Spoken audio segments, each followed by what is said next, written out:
Hey Brian, welcome again in a new tutorial video. Let's say you want to play Block Blast game, but you don't know how to install it. So let's do it. Let's go to our App Store first. Make sure your mobile or iPhone is connected to Wi-Fi or cellular data. And then let's go to search here. Type Block Blast. Now search. You can see the game here. Click on it. Now you can see the get. Click on get. It will pop up the install. Now click on install and it will ask for your App Store password. So let's give our App Store password here. I have given my App Store password. So let's sign in. It is taking some time. You can see it's downloading here.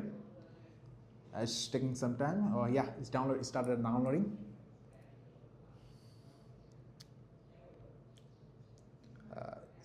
It's downloaded. Now you can open it. That's it. That's how easy it is. I hope this video helped. If it did, please like and subscribe for more tips and tricks for your iPhone.